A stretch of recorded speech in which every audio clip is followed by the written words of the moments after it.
ওই জন্যে যারা চালাক মেয়ে হয় ভাবিকে আপন করে রাখে। আল্লাহ তাবারাক ওয়া তাআলা বলে দিলেন যে সারা পৃথিবীর সমস্ত পুরুষের চয়ন সুতুন শান্তি আছে তার স্ত্রীর কাছে। ওমিন আয়াতিহি আন খালাকালাকুম মিন আনফুসিকুম আজওয়াজান লিতাসকুনু ইলাইহা ওয়া জাআলা বাইনাকুম মাওয়াদ্দাতাও ওয়া রাহমা ইন্না ফি যালিকা লায়াতিল লিকাউমি ইয়াতাফাক্কারুন। দুটো আয়াত বললাম। এবারে এই দুজন কেমন করে দুনিয়াতে চলবে, স্বামী স্ত্রী কিভাবে চলবে, তারা কিভাবে দুনিয়া করবে। আগেকার জামানায় বিয়ে হলে পরে ওই দুইজনকে বিয়ে 3 দিন 4 দিন কি 5 দিন 10 দিন পরে কি বিয়ের 1 দিন 2 দিন পরে তাদের কাছে নানা আসতো কিংবা দাদা আসতো, দাদিজি আসতেন, নানিজি আসতেন, আর ওই দাম্পত্যকে দুইজনকে বসিয়ে দিয়ে ছোট ছোট ছোট ছোট করে জ্ঞান দিতেন। বন্ধু, হে ভাইয়া, ওরে আমার বোন রে, নাতিরে, পতিরে, তোমাদের বিয়ে হয়েছে মানে তোমরা মহা সমুদ্রে একটা কিনারায় নেমেছো। এই সমুদ্রটার নাম হলো দাম্পত্য জীবনের সমুদ্র।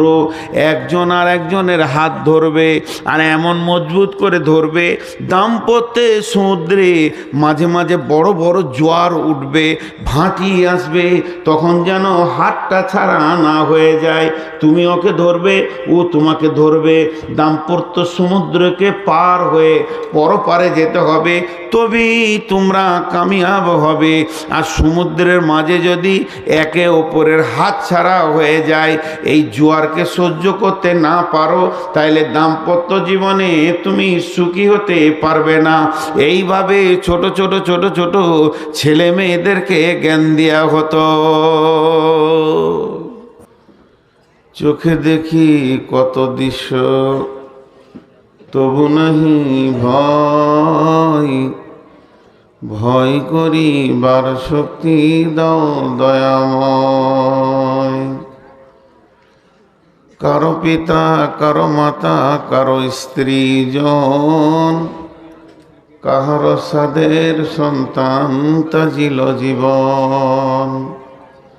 হাতে ধরে রাখি করে তবু নাহি ভয়, ভয় করি বার শক্তি দাও দয়াময়। চোখের সামনে দেখি আছে আছে নাই, মুখে পানি দিতে দিতে আপন বিদায় নেই। এত দৃশ্য দেখার পরও তবু নাহি ভয়, ভয় করি বার শক্তি দাও দয়াময়।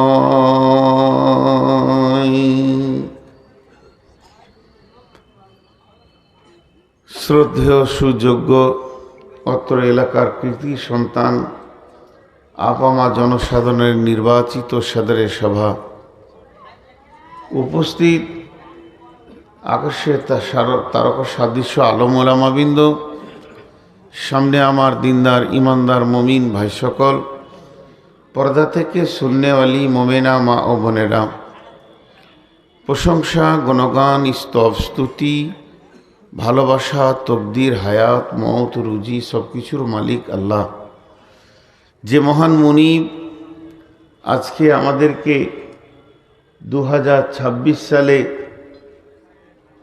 25শে জানুয়ারি রবিবার দিবাগত রাত্রিতে চক মহরম জামিয়া হাবিবিয়া দারুল হাদিস মাদ্রাসায় ময়দানে এনে হাজির করে কিছু কোরআন ও হাদিসের শোনা বলার একটা মাহফিল বানানোর তৌফিক এনায়েত করেছেন।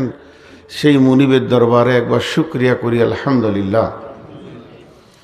দরুদ ও সালাম বর্ষিত হোক আখিরি পয়গম্বর নবী মুহাম্মদুর রাসূলুল্লাহ সাল্লাল্লাহু আলাইহি সাল্লামের ওপর। আল্লাহুম্মা আমিন, আল্লাহুম্মা সাল্লি আলাইহি, আল্লাহুম্মা বারিক আলাইহি। আজকে আমি দাম্পত্য জীবন নিয়ে কিছু কথা বলবো, স্বামী স্ত্রী ব্যাপারে। নিয়ত করেছি যদি আমার মাবুদ আমাকে তৌফিক দেন তো আমা তৌফিক ইল্লা বিল্লাহি আলাইহি তাওয়াক্কালতু ওয়া ইলাইহি উনীব। কিন্তু আমার বক্তব্য শুরু করার আগে ছোট ছোট দু তিনটি কথা বলবো। 2-1 মিনিট আপনাদের যাবে, ভালো কথাই বলবো। মৌলানা সানাউল্লাহ অমৃতসরী বলেছিলেন মরার আগে, উনি বিখ্যাত বক্তা ছিলেন, শেরে পাঞ্জাব বলা হতো, শেরে ইন্ডিয়া বলা হতো, বিখ্যাত বাগ্মী।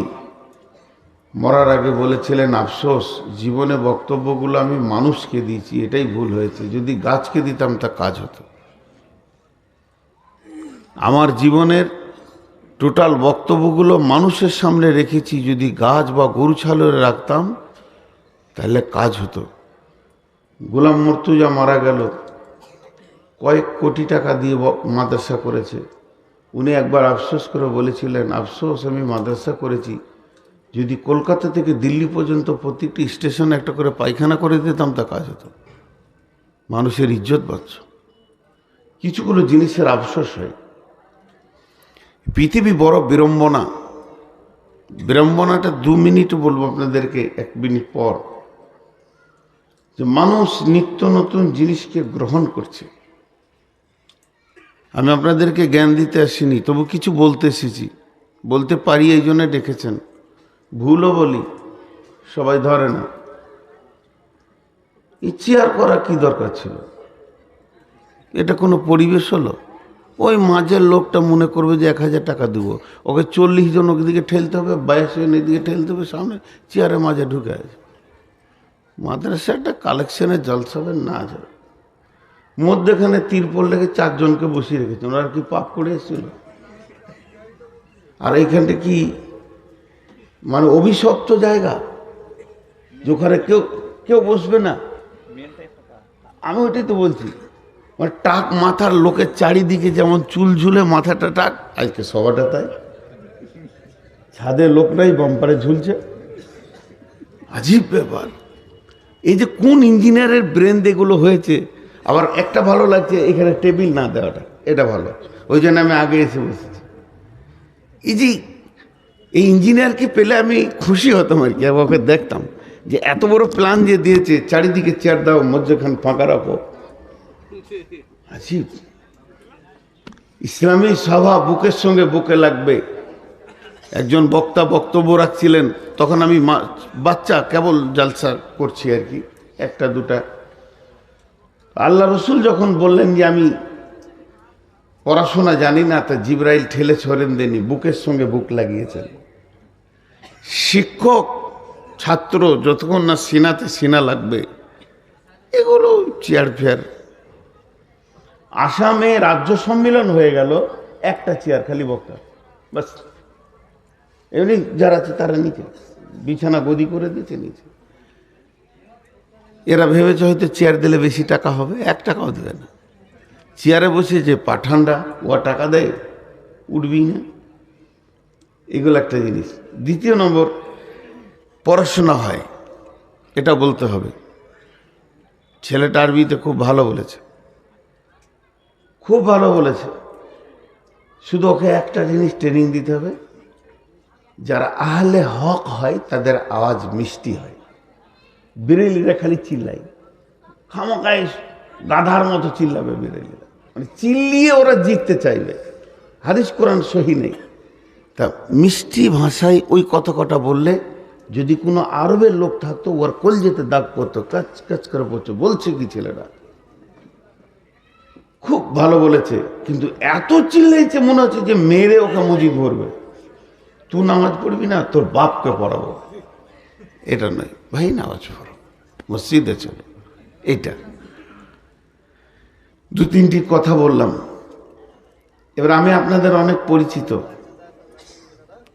যতই করো হাই ফাই, তোমার কোনো উপায় নাই।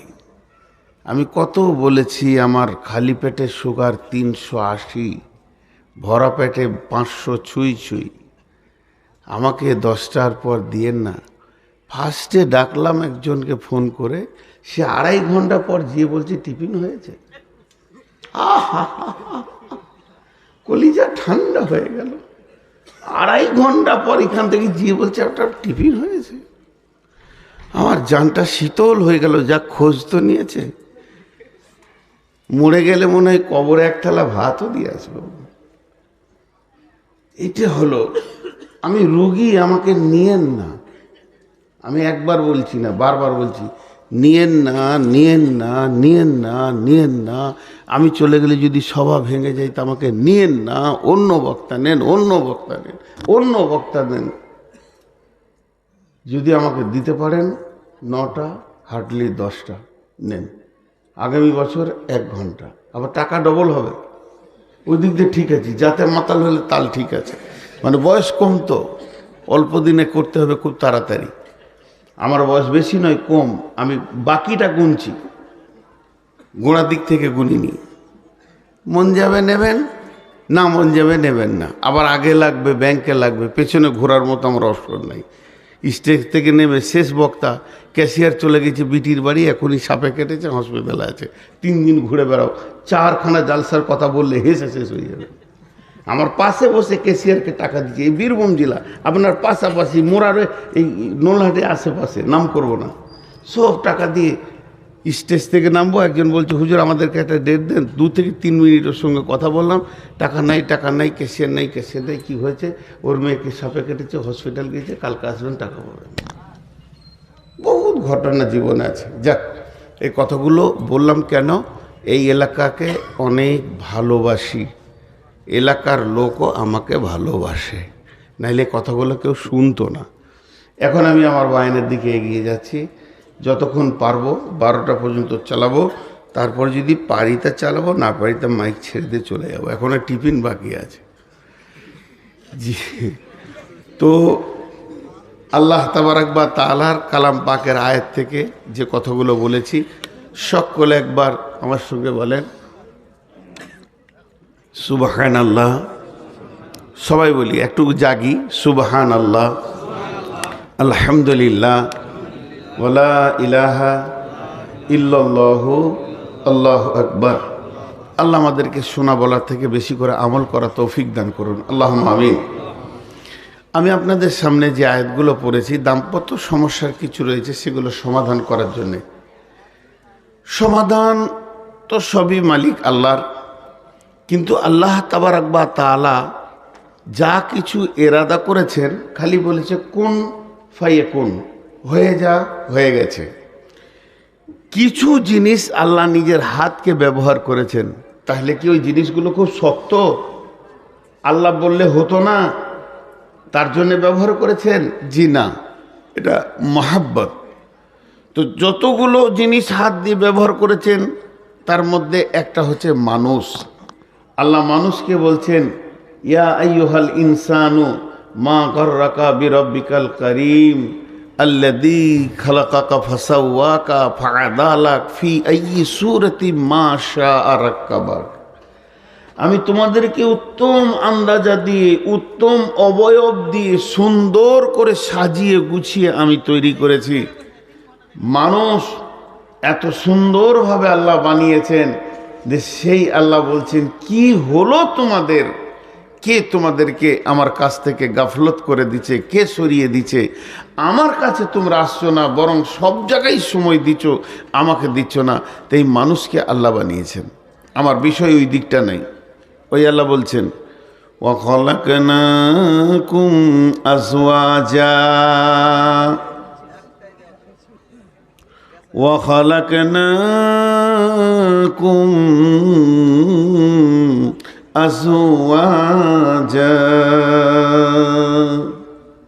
আমি জোড়া জোড়া সৃষ্টি করেছি, মেল ফিমেল, নারী পুরুষ, মহিলা পুরুষ, এই দুটি আমি সৃষ্টি করেছি। কিন্তু আমার সৃষ্টির ভিতরে কারিশমা কি? নারীর ভিতরে পেঁয়াস আছে, ও পিয়াস এত তৃষ্ণা আছে, ওই তৃষ্ণা মিটবে না। ওই তৃষ্ণার পানিটা আমি পুরুষের কাছে রেখেছি। পুরুষের ভিতরে পিয়াস আছে, পুরুষের ভিতরে তৃষ্ণা আছে, ওই পানিটা আমি মহিলার কাছে রেখেছি। একজন অপরজনের জন্যে পাগল হয়ে থাকবে। জোড়া সৃষ্টি করেছ সবার, তাই তো সুন্দর ধরা। একের লাগি অপরজনে হয় যে মাতোয়ারা। আমার সৃষ্টিটা এমন কারিশমা, একজন আরেকজনের জন্য পাগল, আরেকজন আরেকজনের জন্য পাগল। ওর কাছে ওর পিয়াস মিটবে না, ওর কাছে ওর পিয়াস মিটবে না, দুইজন আরেকজনের দিকে যাবে। এই পিয়াসটা কখনকার? মহিলার গুরুত্ব কত! মহিলা তো একটা সম্পদ। কোন বিজ্ঞানী বলেছে ওর মাথাতে হয়তো কিছু আছে, বেশিরভাগ বিজ্ঞানী তো মাথার ছিট থাকে, তো এর মাথায় ছিট আছে। ই বলেছে মহিলা মানুষ লয়, আর চামচিকি বাদুর কোনোদিন পাখি নয়, তিমি কোনোদিন মাছ নয়। এর হিসাব দেখো, ওর মাথা কোন দিকে গেছে। অথচ মেয়ে মানুষও মানুষ, পুরুষ মানুষও মানুষ, আল্লাহ নিজে বানিয়েছেন। এবং একে অপরের পিয়াস, একজন আরেকজনের কাছে গেলে তার পিয়াসটা মিটবে। আল্লাহ যে মানুষ বানালেন, তার মধ্যে মানুষের দুটি গ্রুপ, একটা পুরুষ মানুষ, একটা মেয়ে মানুষ। মেয়ে মানুষকে দু তিন রকম করে কোরআন আর হাদিসে ডাকা হয়েছে। মেয়েদেরকে মহিলা বলা হয়েছে, নিসা বলা হয়েছে। মেয়েদেরকে হার্স বলা হয়েছে, উর্বর জমি, উর্বর জমি। আবার মেয়েদেরকে আল্লাহ রসুল মাতা বলেছেন। মাতা বলে মা লয়, মাতা মানে সম্পদ। এই তুই দাঁড়িয়ে কেন? তুই এত ছোট ছেলে, তোর মোবাইল আছে, বস বসে যা, তোকে রেকর্ড করতে হবে না। মাতা মানে মা নয়, মাতা মানে সম্পদ। একটু ধ্যান দেন, 5টা মিনিট আমি চেয়ে নিছি আপনাদের কাছে, ধ্যান দেন এদিকে। না আজকের এই বিষয়টা কি আপনাদের বিরক্ত লাগছে? একটু ধ্যান দেন, সবই নতুন হবে আপনাদের কাছে। মাতা মানে মা নয়, মাতা মানে সম্পদ। আর আল্লাহ রসুল বলছেন ও খায়রুল মাতাই দুনিয়া, সারা পৃথিবীতে যত সম্পদ আছে আপনি একদিকে রাখেন, হিরে চাঁদি চুনি পান্না সোনা দানা টাকা পয়সা রিং বাট রিয়াল যত যা আছে সব একদিকে করে দেন। তার থেকে দামি সম্পদ হলো নেককার বিবি, মারাতো সলিহা, ইমরাত নেককার বিবি। তো ইনি বললেন মাতা। তাহলে মহিলা আমাদের একটা সম্পদ, মহিলা আমাদের একটা সম্পদ। কেমন সম্পদ? জান্নাত তো জান্নাত, জাহান্নাম তো জাহান্নাম। জাহান্নাম কথাটার বিকল্প কিছু নাই, সেটা আগুন। গোটাটাই নেগেটিভে ভর্তি, পজিটিভ কিছু পাওয়া যাবে না। সেখানে মানুষ সুস্থতা বোধ করবে না, চিন্তিত থাকবে, অভাবে থাকবে। ওয়ালা ইগনি মিন জু, লা ইউসমিনু ওয়ালা ইগনি মিন জু। ক্ষুধার্ত অবস্থায় থাকবে, শরীরে পুষ্টি হবে না, জ্বলে যাব পুড়ে যাব, পেরেশান অবস্থায় জাহান্নামে থাকবে। মানে জাহান্নামে কোনো জিনিসটা ভালো নয়। পক্ষান্তরে জান্নাতে সমস্ত পজিটিভ থাকবে, নেগেটিভ থাকবে না। জান্নাতে পেশাবখানা নাই, জান্নাতে পায়খানা নাই, জান্নাতে ঝগড়া নাই, জান্নাতে টেনশন নাই, জান্নাতে অভাব নাই, জান্নাতে রোগ নাই। এই জিনিসগুলো জান্নাতে পাওয়া যাবে না। সমস্ত মন মতো সব কিছু পেয়ে যাবেন, এমন একটা জিনিস দেখতে পাবেন না না, যেটার কারণে জান্নাতে মন খারাপ হয়ে যাচ্ছে। মাল তো দূরের কথা, সাউন্ড পাবেন না। আল্লাহ বলেছেন কি? আল্লাহ বলছেন জান্নাত এমন একটা জায়গা, ফি জান্নাতিন আলিয়া লা তাসমাউ ফিহা লাগিয়া লা তাসমাউ ফিহা লাগওয়া ওয়ালা কিযাবা। সূরা নাবা এবং সূরা গাসিয়াতে দুইটি কথা দুই রকম বলেছেন। সেখানে একটা পজিটিভ, নোংরা সাউন্ড পর্যন্ত আসবে না। জান্নাত তো জান্নাত, জান্নাতের বিকল্প কোনো ভাষা নাই। জান্নাত তো জান্নাতি। ট্রেস দেওয়ার জন্য বলছি, জান্নাত তো জান্নাতি। আল্লাহ বানিয়েছেন, একটা খুঁত বার করতে পারবেন না। তাহলে জান্নাতে গেলে মন শান্তিতে থাকবে না অশান্তিতে? জিজ্ঞেস করলাম তো, এবার উত্তর দেন। শান্তি না অশান্তি? কিন্তু ভেজাল কোথা? ওই জান্নাতেই আদমকে ভালো লাগছে না, মন যেন উদাস উদাস, মনে শান্তি নেই। কিসের অভাব ছিল জান্নাতে? জি, এই জিনিসটা আল্লাহকে কি বলতে হবে? আল্লাহ বুঝতে পারবে না? আল্লাহকে বলতে হবে না, আল্লাহ বুঝবেন। সেই জান্নাতে একটা জিনিস নেই, সঙ্গিনী নেই। সঙ্গিনী নেই। শরীরের ভিতরে একটা তরঙ্গ আছে, যে তরঙ্গ মানুষের শরীরে ঠিক টাইমে চলে আসবে, আল্লাহকে দরখাস্ত দিতে হবে না।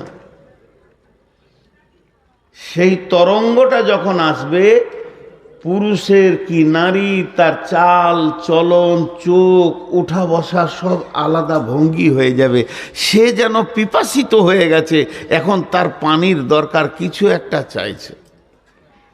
হযরতে আদম জান্নাতে যখন একত্ববোধ করতে শুরু করলেন, মনের ভিতরে উদাসীন, মন যেন ঠিক কাজ করে না, মনের মিল নাই।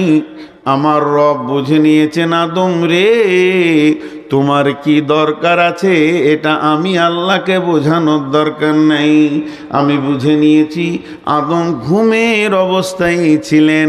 আদমের বাম পাঁচলি হাড্ডি থেকে নিয়ে, আবার কোরআনে দুইবার বলেছে আত্মা সম্পৃক্ত, আত্মা সম্পৃক্ত আত্মীয়, এটাকে দিয়ে আল্লাহ একটা সুন্দর মহিলাকে বানালেন, হযরতে হাওয়া আলাইহিস সালাম। তিনি বিশ্ব সুন্দরী ছিলেন, তিনি জান্নাতের রমণী, তিনি পৃথিবীর মাটির রমণী নয়। এই রমণীটা মুর্শিদাবাদের মাটিতে, বর্ধমানের মাটিতে, দুনিয়া নামে গ্রহতে প্রথম আসমানে, দ্বিতীয় আসমানে, তৃতীয় আসমানে বা সিদরাতুল মুনতাহাতে তাকে বানানো হয়নি। তার সৃষ্টিটা হচ্ছে, তার জন্মটা হচ্ছে জান্নাতের ভিতরে। ওই রকম সুশ্রী সুন্দরী রমণী আদম ঘুম থেকে উঠে দেখছে আমার পাশে কে বসা। আদম দেখি হেসে দিয়েছে। দুটো কাজ করেছিল আদম, একটা হেসেছিল আর হাতটা নিয়ে গেছিল। এমন কি জিনিস দেখলে আদম হেসে দিলে? জান্নাতে আরো কত কি ছিল, দেখে না দেখে ওটাকে দেখে হাসলে কেন? হাসিরই জিনিস, হাসিরই জিনিস। হাতটা আগে বাড়াতে গেছে, আল্লাহ বলছে ও রুকো, মাইকটা দিব, মাইকটা দিব, কালকে আবার থাম্বনেইল বের করে দেবে হাত বাড়ানো। এই ইউটিউবার যে কি জিনিস।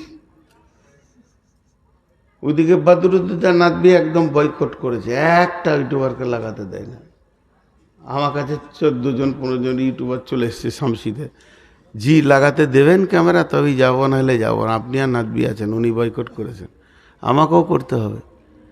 আমার এই পাকা দাড়ির পাশে এমন ইয়ং মেয়ের ছবি দিয়েছে, আমার বাপও এমন মেয়ে দেখে নেই সারা জীবন। তা আবার বেশি একটা পরে ব্লাউজটাও নাই। হাগই গেলে কি সহ্য হয়? আরে বাপ, তোর ঘরে কি তোর মা বোন নাই? এই ছবিটা আমার মেয়ে, আমার স্ত্রী দেখলে অসুবিধা নেই, আমার মেয়ে দেখবে, আমার বোনরা দেখবে, এই ছবি আমার খালা দেখবে, আমার ফুফু দেখবে, তখন আমার সম্মানটা কোথায় যাবে বাপ? তোদের পায়ে ধরছি বাপ, এগুলো করিস না বাপ। জগন্নাথ, এসব করিস না বাপ। তোরা ছবি অন্য কিছু দিস। আর এক খবিস লিখেছে, আহা, যা মাইন্ডটা অন্যদিকে চলে যাবে, বয়স হয়ে গেছে তো, হুঁশ থাকছে না। তো জান্নাত আদম দুটো কাজ করলেন। কটা কাজ? প্রথম নম্বরে হাসলেন। তো বিবিকে দেখে হাসি লাগে? আর হ্যাঁ না বলে না, জান জ্বলে যায়। একটা জালসাই বলছি, স্বামী স্ত্রী জান্নাতে গেলে একই বিছানায় থাকবে। তো একজন বলছে তার মানে আবারও হাজি ভাই 2 মাস বাংলাদেশে থেকে আসলাম, 2 মাস।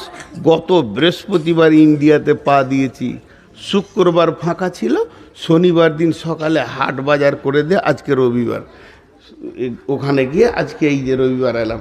তা মাত্র শনিবার হাট বাজার করে বাড়িতে নামিয়েছি, বাস শুরু হয়ে গেল। এতগুলো হাট, এত মাল কেনে আনবে? তা জান্নাত যদি ওই বিবিটা আবার যায়, তা যারা বিরক্ত হয়েছে ওরাও বলবে না উফ আল্লাহ কোন সিস্টেম করলো? ও যখন উফ বলেছে তখন আমি বলতে শুরু করেছি, মানে বুঝে লেছি ওর কষ্ট চলছে, বাংলাদেশের ঘটনা। তখন আমি বললাম প্রত্যেকটি জান্নাতির ভিতরে সমস্ত নবীকে পাওয়া যাবে। একজন মুফাসসিরিন বলেছেন জান্নাতিরা কেমন হবে? একটা জান্নাতির ভিতরে সমস্ত নবীকে পাওয়া যাবে, মানে সমস্ত রকম নবী মিলিয়ে একটা জান্নাতি হবে।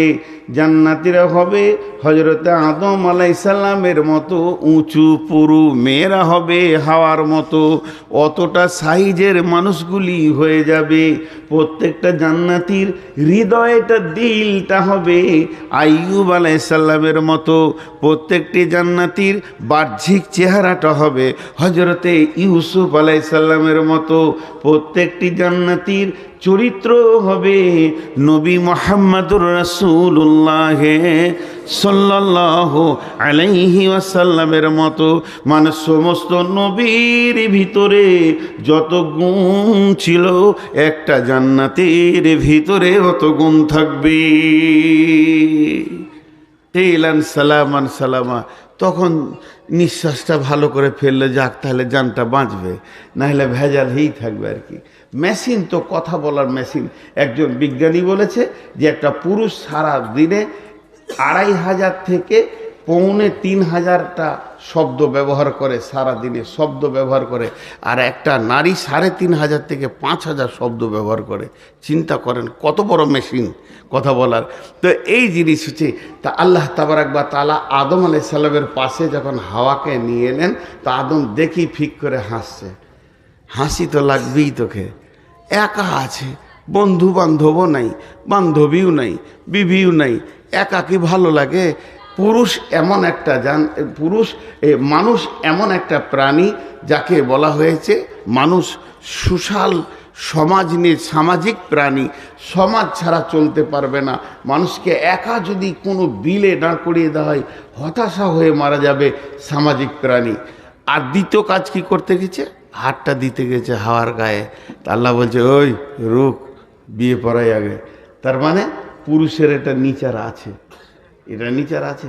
নাহলে আমি এখানে যখন জালসায় আসছি তো দেখছি জোড়া জোড়া ঘুরছে, এখানে 2-3টে জোড়া দেখলাম। তা মনে মনে করলাম তোরা তো জোড়া থাকবি রে, আজকের যে সুযোগ পেয়েছিস জোড়াটা না থাকবি তো কবে থাকবি বল? আমি কেন ডিস্টার্ব করবো? আমি বুড়া, আমার দাড়ি পেকে গেছে, আমি চোখ মুজে চলেই গেলাম। বোরখা পরে কানে এমনি করে কথা বলছি। হাওয়া আদমে বলেছিল কি না আল্লাহ জানে। তো এখানে দেখলাম যে এইভাবে কথা বলছে। আল্লাহু আকবার। এরপরে আল্লাহ বলছেন يا أيها الناس اتقوا ربكم الذي خلقكم من نفس واحدة وخلق منها زوجها وبث منهما رجالا كثيرا واتقوا الله الذي تساءلون به والأرحام إن الله كان عليكم رقيبا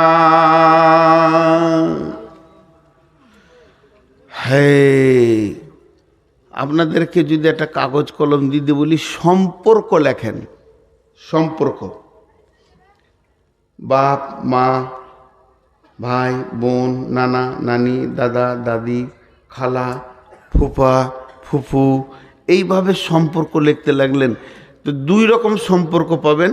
একটা সম্পর্ক হচ্ছে ব্লাডের, রক্তের, একটা হচ্ছে বৈবাহিক, বিয়ে করার পর। তিনটে আত্মীয়তা আছে দুনিয়াতে, একটা বিয়ের আত্মীয়, আর একটা আত্মীয় হচ্ছে রক্তের, আর একটা আত্মীয় হচ্ছে বন্ধু বান্ধব, এটাও আত্মীয়, বন্ধু আত্মীয়। তিনটে আত্মীয় আছে। লিখতে লিখতে এক পাতা লিখে দিলেন। প্রথম সিরিয়াল নম্বর আত্মীয় কি? স্বামী স্ত্রী। মালাই জি না, স্বামী স্ত্রী। প্রথম সম্পর্ক স্বামী স্ত্রী। আর এই স্বামী স্ত্রীর সম্পর্কটা জন্ম নিয়েছে জান্নাতের ভিতরে। আদম আর হাওয়া। ভাই কোথা ছিল বাপ, আর বাপই কোথা ছিল, মাই বা কোথা ছিল। কিন্তু এই স্বামী স্ত্রী এই সম্পর্কটাকে অতি হেউ চোখে দেখা হয়। এই 2-3 দিনের মধ্যে একটা তালাক হতে চলেছে আমার এলাকায়। নাম জিজ্ঞেস করবেন না, আমার কাছে খবর এসছে যে আপনি থাকবেন, বলে আমি থাকবো না। কেন তালাক হতে চলেছে? স্বামী স্ত্রী অনেক গভীর মেল, এইটা ছেলের মা বোন বাপ মেনে নিতে পারছে না। আমার ছেলে এত ভালোবাসবে কেন? কিন্তু ছেলেটা চাচ্ছে মেয়েটাকে, মেয়েটা চাচ্ছে ছেলেটাকে, বাপের চাপ। তালাক হতে চলেছে। দেখেন তো প্রথম আত্মীয় হচ্ছে স্বামী স্ত্রী। কিরকম করে? হযরত আদমকে বানালেন, আদমকে বানানোর পর হাওয়াকে বানালেন, আর হাওয়াকে বানানোর পর আমার আল্লাহ বলছেন এই দুটি জিনিসকে বানালাম আমি জান্নাতের ভিতরে। জান্নাতের ভিতরে বানালাম মানে দুশ্চরিত্র এবং দুশ্চরিত্রা ওরা নয়, ওরা হলো সুচরিত্রবান এবং সুচরিত্রবতী। ওদের দুজনকে আমি কাছাকাছি করে দিলাম, ফ্রি করে দিইনি। প্রথম বিয়ে করেছিল হজরতে আদম। শোনে মন দিয়ে অধম, প্রথম বিয়ে করেছিল হজরতে আদম।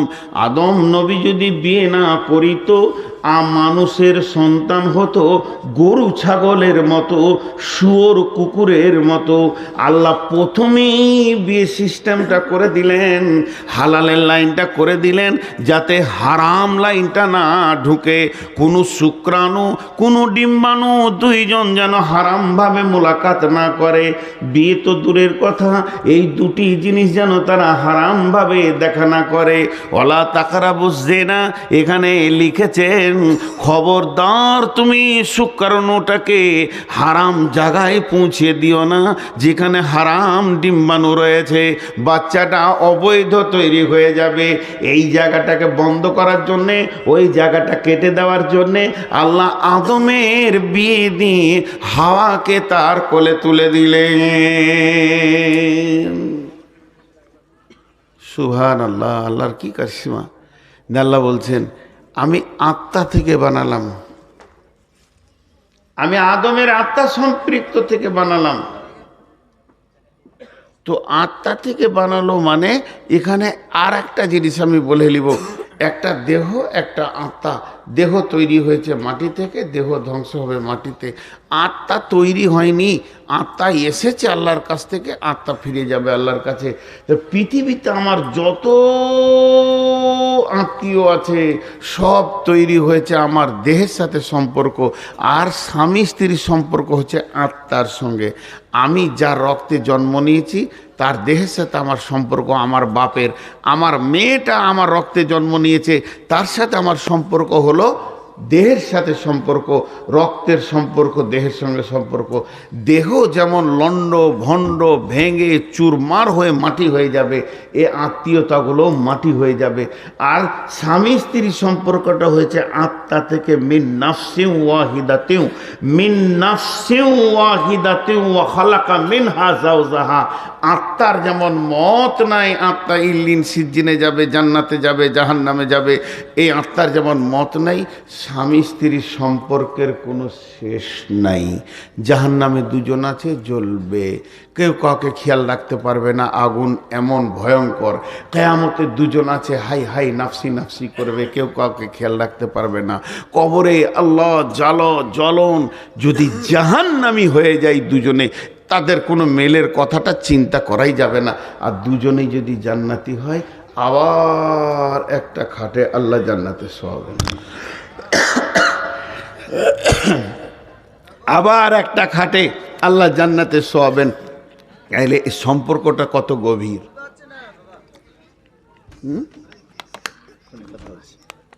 না না, তাহলে আমি যাই, হ্যাঁ তো আমিও শুনতে যাই। কানারা দু মা বিটি নাই, ঘরে একটা বুড়ো ছিল সেও নাই, চারজন এসেছিল সেও পালিয়ে গেল, এরপরে এরা যাবে, শেষকালে আমি থাকবো।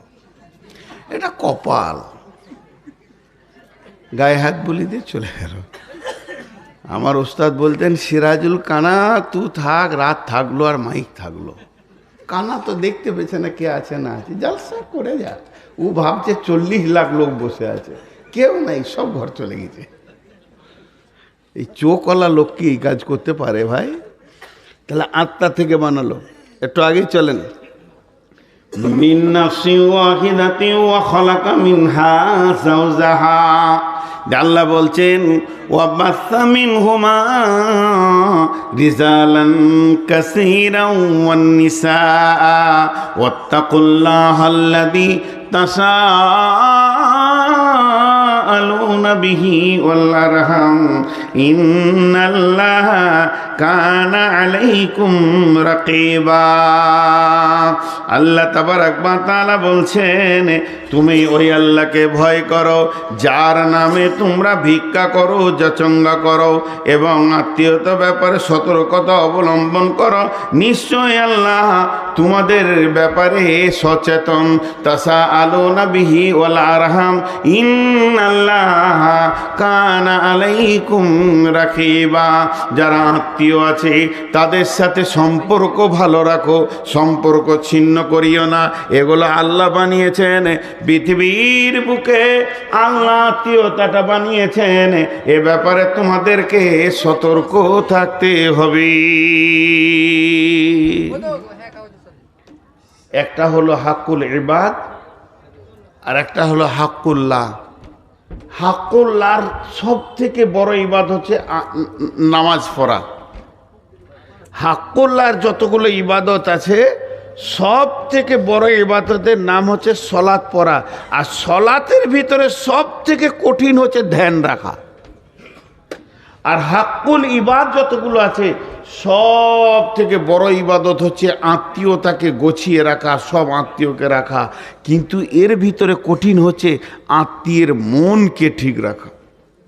দেখবেন যে বোনটার পেছনে আপনি বেশি খরচা করবেন, মহব্বত করবেন, যাকে বেশি সময় দেবেন, ওই বোনটার সাথেই আপনার রাগারাগি। যে ভাইটার জন্য আপনি পেরেশান, তার পড়াশোনা, চাকরি, ওঠা বসা, লেনদেন, ওই ভাইটাই আপনার সাথে কথা বলবে না। এত কঠিন। তাসাআলুনা বিহি ওয়াল আরহাম, আল্লাহ বলছে আত্মীয়তা ঠিক রাখো। আর আল্লাহ তোমাদের ব্যাপারে সচেতন। খুব ধ্যান দেন, আমি আয়াতটা ধীরে ধীরে তর্জমা করছি। তাহলে এই আয়াতে আল্লাহ তাবারাক ওয়া তাআলা বললেন, আর স্বামী স্ত্রী সম্পর্কটা জান্নাতে তৈরি হলো। এবার একটু আগিয়ে যাই দ্বিতীয় আয়াতে। বিসমিল্লাহির রহমানির রহিম। ওমিন আয়াতিহি ওমিন আয়াতিহি আন খালাকা লাকুম মিন আনফুসিকুম আজওয়াজান লিতাসকুনু ইলাইহা ওয়া জাআলা বাইনাকুম মাওয়াদ্দাতাও ওয়া রাহমা ইন্না ফি যালিকা লায়াতিল লিকাউমি ইয়াতাফাক্কারুন। আয়াত মানে নিদর্শন। ভাই একটু মনোযোগ দেন, কিছু উচ্ছৃঙ্খল মানুষ কথা বলছে, এগুলো খারাপ। খুবই প্রয়োজন হলে আপনাদের বাইরে চলে যাওয়া উচিত।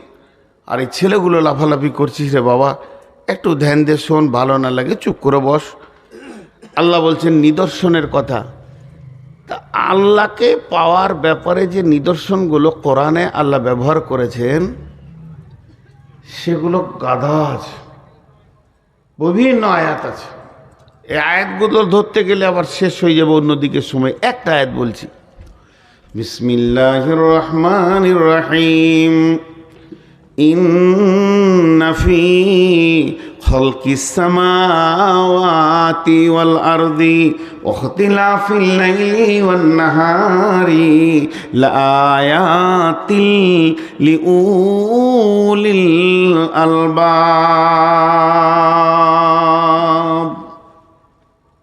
এরকম অনেক আয়াত পাবেন, কোরআনে অনেক আয়াত পাবেন। আফালা ইয়ানজুরুনা ইলাল ইবলি কাইফা খুলিকাত ওয়া ইলাস সামাই কাইফা রুফিয়াত ওয়া ইলাল জিবালি কাইফা, অনেক আয়াত পাবেন। এই আয়াত আল্লাহ কি বলেন?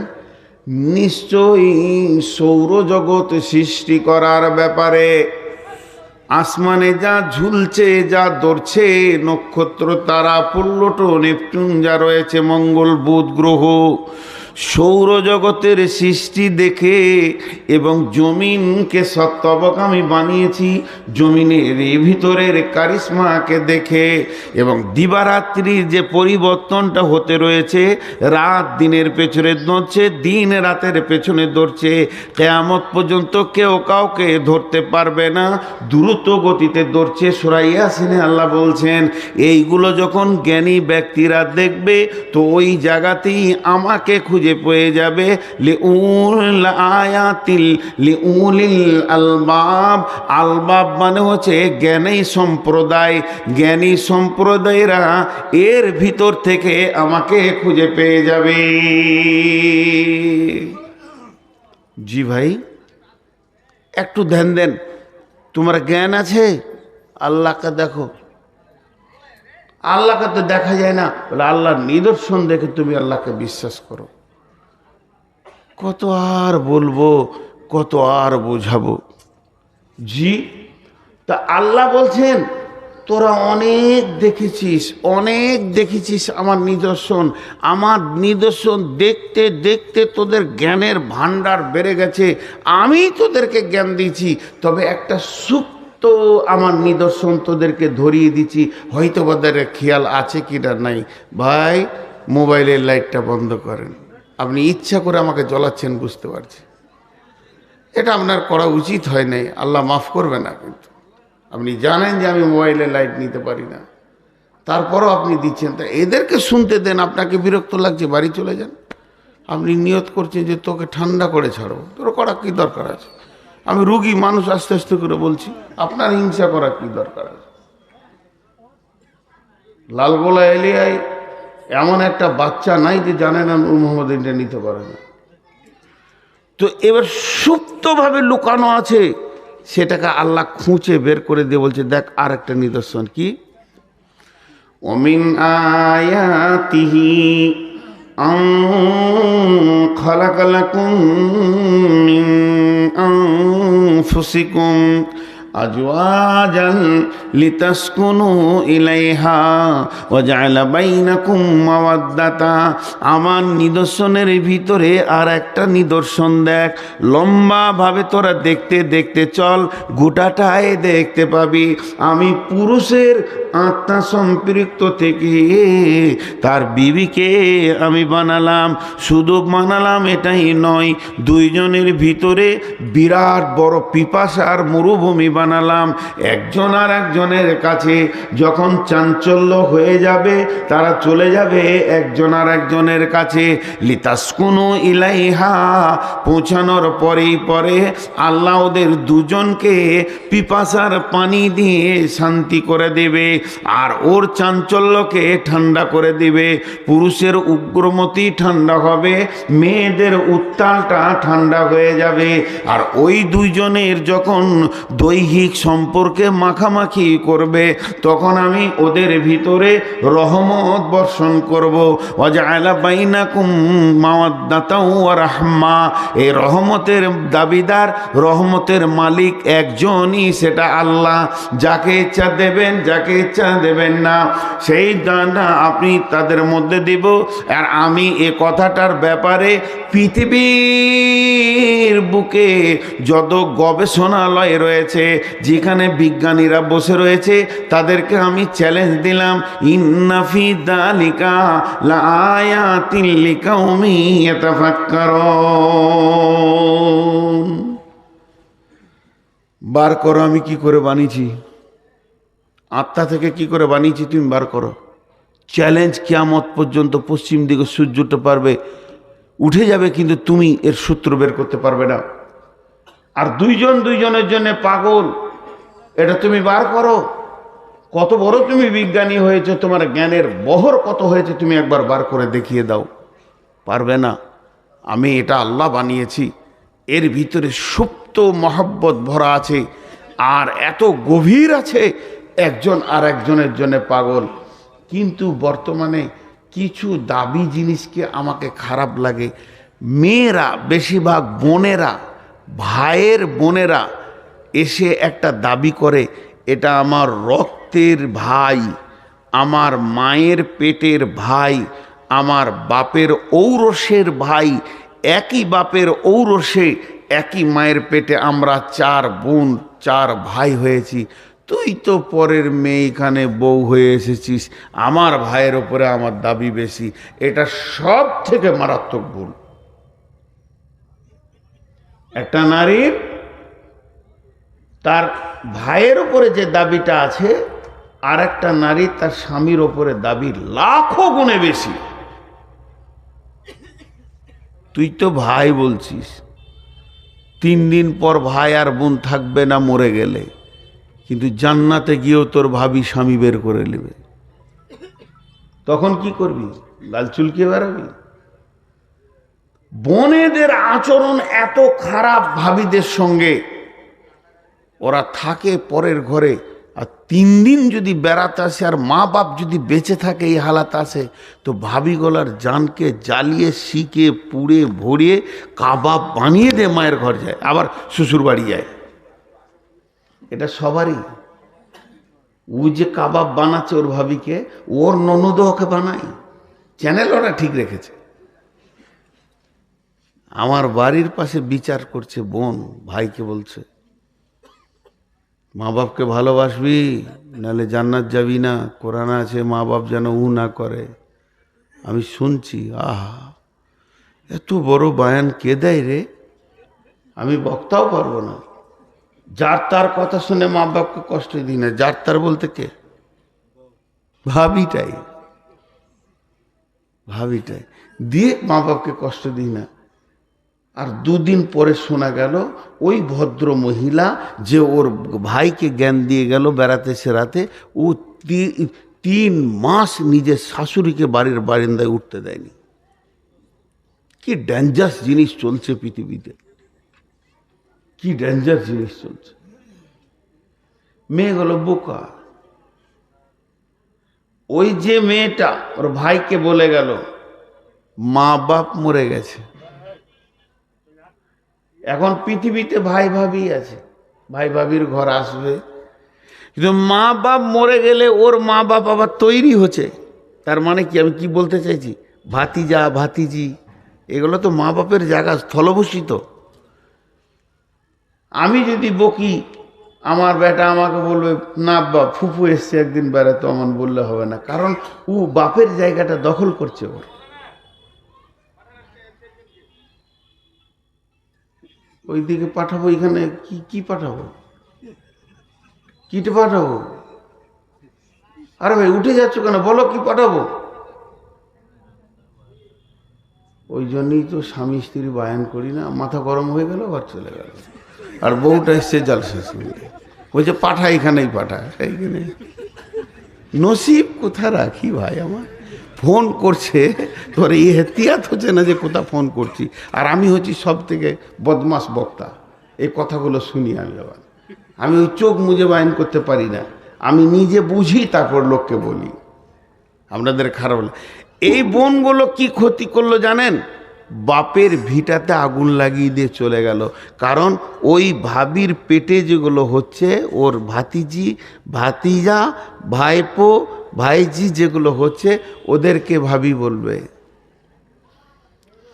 তোর ফুফি আমার জান জ্বলিয়ে দিয়েছে রে, আমার ভিতরটা জ্বালিয়ে দিয়েছে। তোর আব্বা ভালোবাসতো, কিন্তু তোর বড় ফুপু ছোট ফুপু যখন আসতো তখন তোর আব্বার হাতে মার খেয়েছি, এমন এমন কথা বলতো।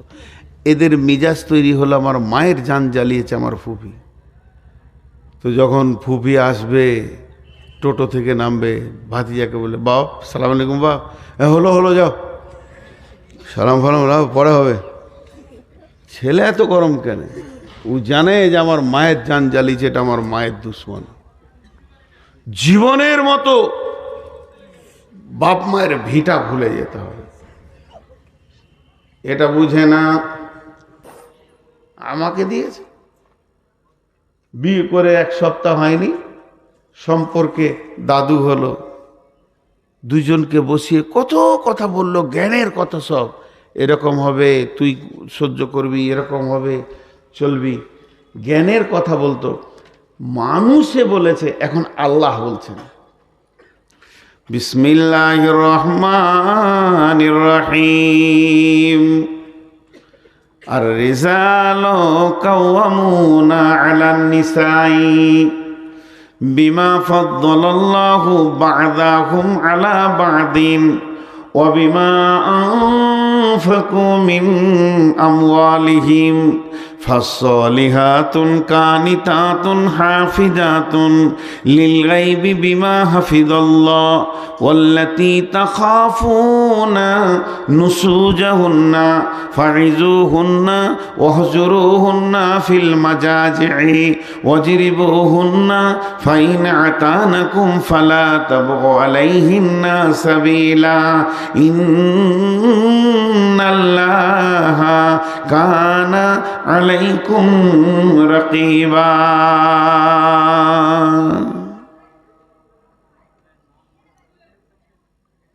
জি আল্লাহ দিচ্ছেন। নসিহতটা দাদার নয়, দাদিজির নয়, নানিজির নয়, নানার নয়, নসিহতটা আল্লাহর। আল্লাহ তাবারক ওয়া তাআলা বলছেন, হে নারীকুল, ওরে মহিলারা, মহিলাদেরকে আগে বলছে তোমাদের জন্য আমি পুরুষকে তোমাদের অভিভাবক বানিয়ে দিলাম।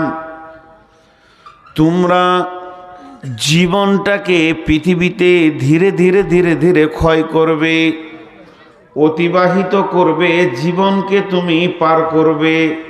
খবরদার স্বাধীন হয়ে জীবনকে পার করিও না।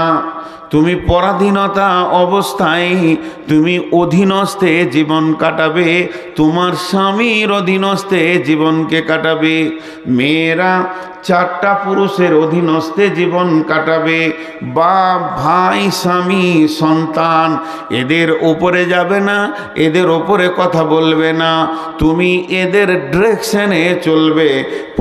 যে মেয়েটি জান্নাতি হয়, যে মেয়েটি জান্নাতে যদি যেতে চায়, যদি আল্লাহকে আপন বানাতে চায়, আল্লাহর যদি আপন হতে চায়, তাহলে ওকে চিরদিন একটা জিনিস মেনে নিতে হবে যে আমি স্বাধীনতার মুখ দেখব না, পরাধীন হয়ে জীবনটা আমি চালিয়ে দেব। বাপের অধীনস্থে থাকবে, ভাইয়ের অধীনস্থে থাকবে, স্বামীর অধীনস্থে থাকবে, এবং সে স্বামী মারা গেলে ছেলের অধীনস্থে থাকবে। আল্লাহ তাবারাক ওয়া তাআলা বললেন, তোমার তো সুখ শান্তি জান্নাত নিয়ে দরকার, তবে কেন দুনিয়াতে স্বাধীন বিচরণ তুমি করবে? তোমাকে অধীনস্থে জীবন কাটিয়ে আসতে হবে।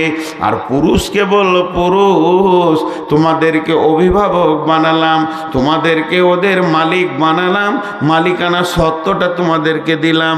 কেন দিলাম? তুমি পুরুষের জন্য দিলাম।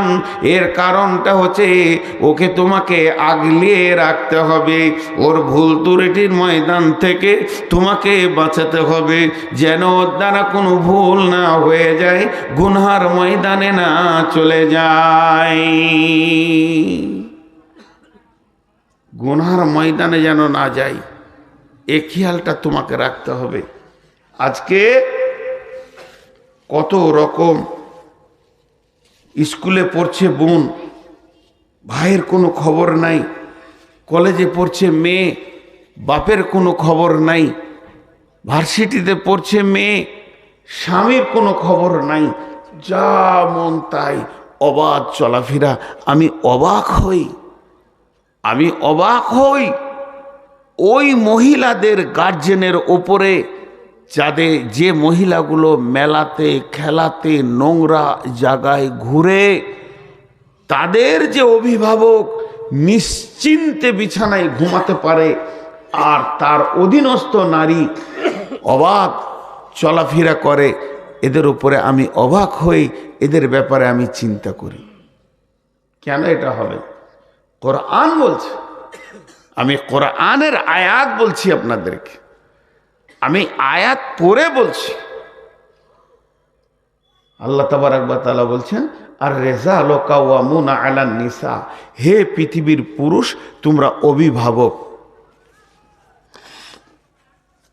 দুনিয়াতে আপনার বুঝে না আসতে পারে, একদিন আপনার বুঝে আসবে। কখন?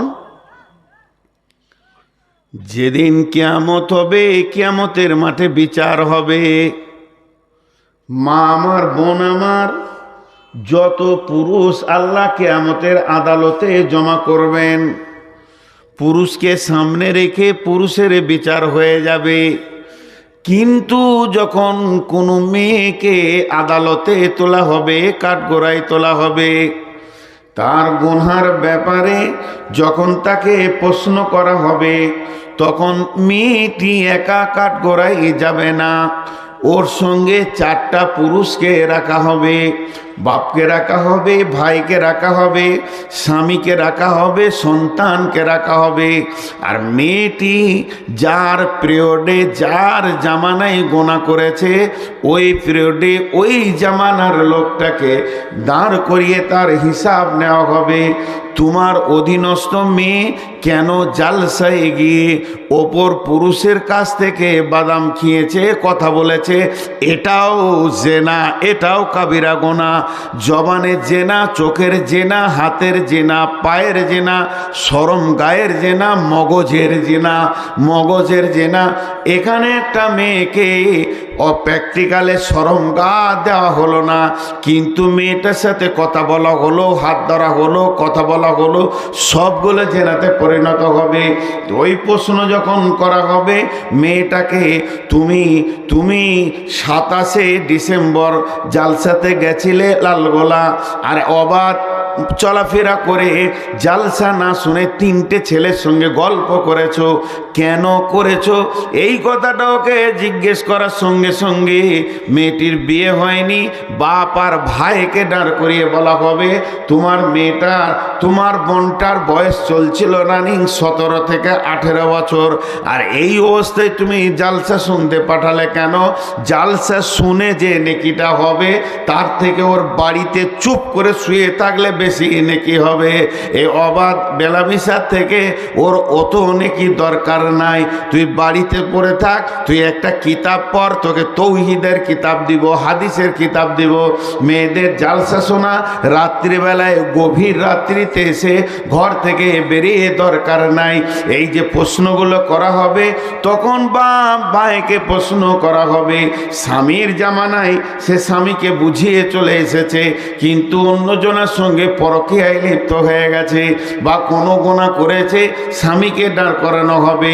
ওই চারজনকে একসঙ্গে গলাতে বেঁধে দিয়ে আল্লাহ জাহান্নামে ভরবেন। আর রিজাল কাওয়ামুনা আলান নিসা। এত সহজ জিনিস লয়। আমার গাড়িটা রাস্তায় চলছে, একটা ছেলে মোটর বাইক নিচে সামনে লাগিয়ে দিল। ওই তুই লাগালি কেন? কথাটা বোঝার চেষ্টা করেন। ওই তুই লাগালি কেন? জি আমি সাইড দিয়ে যাচ্ছিলাম। কাঁচটা তো ভেঙে দিয়েছিস, তুই গাড়ির কাঁচটা ভেঙে দিয়েছিস। একটু ধৈর্যতা না, এটা বুঝেন, আমি উদাহরণ দিচ্ছি। পাড়া পাড় তিনটে ওর গালে মেরে দিলাম। ও মনে মনে ভাবছে মারবি মারগা, কাঁচ তো ভেঙেছি, টাকা লাগলো না। ও চলে গেল, আমিও চলে গেলাম। ও কোথাকার আমি জানি না, আমি মুরব্বি বলে কিছু বলেনি, আমার দাড়ি পাকা। ও ইয়ং ছেলে, এই উত্তাল বয়স 16-17, লেগগাটা লেগে গিয়ে কাঁচটা ভেঙে গেছে। এবার আমার মন আমাকে বলছে, তুই তো 3 চর মেরেছিস, ওইটা কি তোর হক আছে? কাঁচটাও ভেঙেছে তোর গাড়ি, তোর ড্রাইভারও হ্যান্ডেলটা এদিকে করেছিল। আল্লাহর আদালতে এই বিচারটা যখন হবে, তো তখন দেখা যাবে যে জেরক্স বেরিয়ে আসছে, কাগজ, রিজাল্ট, যে আমার ড্রাইভার ডান দিকে হ্যান্ডেল কাঁপিয়েছে বলি ভেঙেছে। তাহলে তো মরখর হক রাখে না। এই বিচারটা যদি হয়, তাহলে আমার মারাটা ভুল হয়েছে, আমারটা ভুল হয়েছে। কিছুদিন আগে আমার ট্রাকে বাম দিক ডান দিকটা ঘষে চেঁচে নামিয়ে দিলে। ড্রাইভার খুব বকছে, ট্রাকওয়ালা ভয়ে দাঁড়িয়ে গেছে টুঙ্গি দিঘিতে, একবার দিনাজপুরে, ইয়ং ছেলে। আমি নামলাম, নেমে বললাম তোমাদের বাড়ি কোথায়? তো বলছে ইসলামপুর। লে মজা, ইসলামপুর আমি পড়েছি। কার গাড়ি গো? তো যার গাড়ি ওকে আমি মামা বলি। ফোন লাগাও তো। ফোন লাগলো, মামা আপনার গাড়ি যে আমার গাড়িকে চেঁচে দিয়েছে গো। কোন ঠেরে বেটা? বললাম এখানে টুই দিঘিতে। আমি ড্রাইভারকে বললাম, এটা কিয়ামতের দিন বিচার হবে রে, তোর দোষ না ওর দোষ, তোর দোষ না ওর দোষ, সেটা কিয়ামতের দিন বিচার হবে। ওদিন বললাম চলে যাও, শিলিগুড়ি যাচ্ছিল, যা করার মালিকের সঙ্গে বুঝবো, পরে দেখা করি। তো হাসছে, বলে তুমি যা নেবে তাই দেবো, আমি কিছুই নেবো না। ঘরে ঘরে ঠোকাঠুকি হয়েছে, কী নেবো? আমার গেল 5,000, 10,000, 20,000 আমার একটা গেল, কিন্তু আমি বিচারটা ওইখানে চিন্তা করছি। এখন একবার আমি বলতে চাইছি, ওই মহিলার মা বা ওই মহিলার বাপ ভাই স্বামীকে, ছেলেকে, জি, যে আপনি একবার সূক্ষ্ম ঠান্ডা মস্তিষ্কে বসে একা একবার জিকির করেন, সুবহানাল্লাহ, আলহামদুলিল্লাহ, ওয়া লা ইলাহা ইল্লাল্লাহ, আকবার, আস্তাগফিরুল্লাহ, তওবা, যা কিছু আছে এইগুলো বাদ দিয়ে খালি ধ্যান দিয়ে একবার 3 মিনিট বুঝেন যে আমার বেটিটা এখন কোথায়, আমার বেটিটা এখন কোথায়?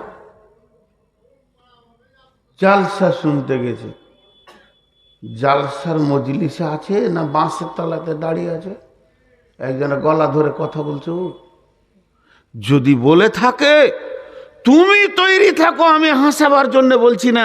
অনেক বক্তার অনেক ভঙ্গি আছে। আমি একটা বক্তাকে দেখছিলাম, ছেলে মানুষ, বলছে ওই ওই তোর বাপের দোষ, তোর মায়ের দোষ। আস্তাগফিরুল্লাহ, আমি আমার ভঙ্গিতে বোঝাতে চাইছি, আপনি ওখানে তৈরি হয়ে থাকেন, আল্লাহর আদালতে যদি আপনার মেয়ে মুজরিম হয়ে যায় তো আপনি একটা সেখানে আসামি।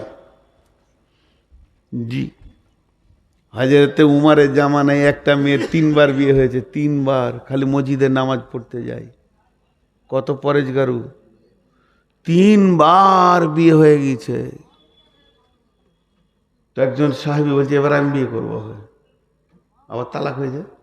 বলছে পারবা করে উঠতে, ও যাবেই মসজিদ, আর ওর চাল চলনি আলাদা।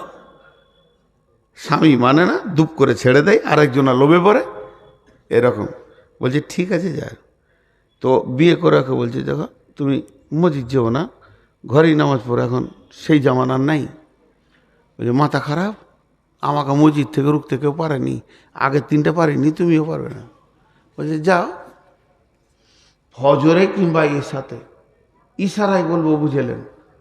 ওর স্বামী লুকিয়ে আছে রাস্তার ধারে, ওর নিজের স্বামীটা, আর অপর পুরুষের কাপড় চোপড় পরে মুখ টুক ঢেকে নে ওকে ধরেলে চুমাচাটি খেলেছে, ছেড়ে দিয়ে পালিয়েছে নিজের স্বামী। ও ওখান থেকে মসজিদ থেকে ঘর চলে এসছে। যাও নামাজ পড়তে, না যুগ জামানা খারাপ স্যার। কি হলো আর বলছে না, কি হলো আর বলছে না, ও যাও মসজিদ। কাঁটা বসে গেল, আর মসজিদ গেল না। একটা গ্রামে আমাদের বর্তমানে আন্দোলন চলছে, গ্রামের নাম বলবো না, সব ইউটিউবে প্রচার হয়ে যাবে, 3 দিন পর জিজ্ঞেস করবে। মহিলাদেরকে মসজিদে নিয়ে যাব, আর একদল মুরব্বী, পাকা দাড়ি একদম মুরব্বী, তারা বলছে মহিলাদেরকে মসজিদে নিয়ে যাওয়া যাবে না। এই আলিমের দল আর ওরা হচ্ছে জাহিলের দল। ওদের ভেতরেও মুরব্বী 2-1টা আলেম আছে, কথাটা ধ্যান দেন একটু। দীর্ঘদিন ওদের লড়াই চলছে। দিয়ে ওই গায়ে জালসা আছে, আমি প্রধান বক্তা আছি, মুরব্বীরা বলছে এত বড় মৌলবি যখন আসছে ওকেই শুধাবো। হাজি ভাই আমার পুঁজি আছে, আমি তো ফতোয়া দিই না, উত্তরও দিই না। তা আমি ঠিক মাগরিবের সময় ঢুকে গেছি ওই গ্রামে, একজন আলিম এসে বলছে যে হুজুর এই মসজিদে মেয়েরা নামাজ পড়বে, এ ব্যাপারে আপনার মত কি? মত আবার আমি দিব নাকি, আমি নবী নাকি? ফাইনাল আছে, রাসূলুল্লাহ সাল্লাল্লাহু আলাইহি ওয়াসাল্লাম বলেছেন ওদের যাওয়া জায়েজ আছে, আজও মক্কা মদিনায় যাচ্ছে, তো ওইটাকে না করবো আমি কি বিরাট বড় নবী হয়ে এলাম নাকি? আমি তো ফতোয়াই দিতে পারি না, আমি লোকের কাছে ফতোয়া নিয়ে নিয়ে চলি, আমার অত বহর নাই। আমি 2-4টা কিতাব টিতাব দেখে মানুষকে 2-4টা কথা বলি, আমার নিজস্ব কোনো বহর নাই। তা আমি কি ফতোয়া দেবো? জায়েজ আছে তো যাবে। তো ফিক করে হাসছে, মানে মসজিদ যাবে ওই গ্রুপে ও আছে। ওর মনটা খুশি হলো, বলছে আজকে জালসাই ভালো করে বলবেন। বলবো। দিয়ে তারপরে ওকে আমি জিজ্ঞেস করছি, আমার থেকে ছোটো তো, ওর নাম ধরে ডাকলাম, দিয়ে বললাম ওর বাড়ির পেছনে রোড আছে, রোড হাই রোড, বাস যেছে, ট্রাক সাঁসা করে দিচ্ছে। আর হাজি এই রোডে ট্রেন যাবে না? কেন যাবে না? চালাইলেই যাবে ট্রেনটা। ট্রেন যাবে, কিন্তু ট্রেন যাওয়ার আগে আরেকজনকে যেতে হবে। কে? লাইন। ট্রেন যাওয়ার আগে কে যাবে? লাইন যদি পেতে দেওয়া হয় ট্রেন যাবে কি যাবে না?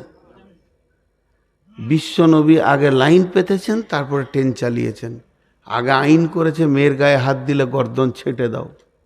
সেই আইন সৌদিতে যখন হয়েছে, নিরাপত্তা 100% মেয়েরা পেয়েছে, তখন মসজিদ নিয়ে গেছে। এখন বাড়িতে বাপ ভাই রুখতে পারছে না, চারিদিকে পরক্রিয়া চলছে।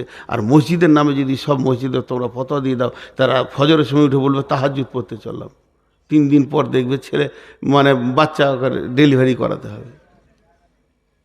আগে লাইন চালাও, তোমার গায়ে আইন তৈরি করো। যারা মদ খেয়েছে তাদের গর্দন ছেড়ে দিব, যারা মেয়ের গায়ে হাত দিচ্ছে তাদের গর্দন ছেড়ে দেব, জেনাকারীর গর্দন ছেড়ে দেব। রসুলের আইনগুলো আজও মক্কাতে চালু আছে। গায়ে তুই হাত দিয়ে দেখ, 70 ভরি সোনা পরে একাই মেয়ে যুবতী, টকবগে যুবক নামাজ পড়ে মসজিদ থেকে চলে যাচ্ছে। এই তুমি কে, কোথা বাড়ি বলার ক্ষমতা নাই, জিপ ছেটে দেবে। ওরা চালাবে, আমরা বিনা রেল লাইনে রেল চালাতে গেছি। তাহলে ঘটনা কি হবে? এশার নামাজ পড়ে ছেলে কোলে নিয়ে বাড়ি আসবে। দেখো আমার যুক্তিটা যদি মানতে পারো তো বলছে জালসাই, তাহলে আর কিছু বলিয়েন না। বলে ওটা ঠিক আছে, বলবো না, আমার মাথায় যেটা আছে সেটা বলেছি। তো আল্লাহ তাবারাক ওয়া তাআলা বলছেন আর রেজাল কাওয়ামুনা, হে পুরুষের দল তোমাদেরকে নেতা বানালাম। কেন নেতা বানালাম শুনে নাও। ওরা হলো লতা গাছের দল। জ্বর থাকবে তোমার ঘরে, পানি ঢালবে তুমি, তাকে খেতে দেবে তুমি, পোশাক দিবে তুমি, কসমেটিক্স দেবে তুমি, আর তার চিকিৎসা করবে তুমি, আর তুমি এত ভালোবাসবে। আর যদি ওর আগালটা না দেখো, ওই কদু গাছ তোমার চালা থেকে তোমার খালাতো বাইরে চালাতে গিয়ে কদু ঝুলিয়ে দেবে। তা মেয়েরা হলো এমন, ওদের অভিভাবক তোমাদেরকে হতে হবে। যদি তোমরা অভিভাবক হয়ে ওদেরকে গাইড না করো, ওরা অবাধ চলতে চলতে জেনা ব্যভিচার পরকীয়া বেড়ে যাবে। এর জন্যে দায়িত্ব দিলাম, হে পুরুষের দল তোমরা ওদেরকে গাইড করবে, আর হে মেয়েদের দল তোমরা পুরুষের অধীনস্থে জীবন কাটাবে।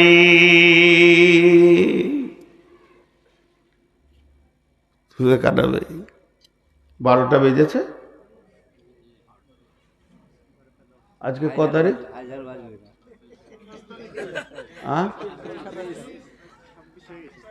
26।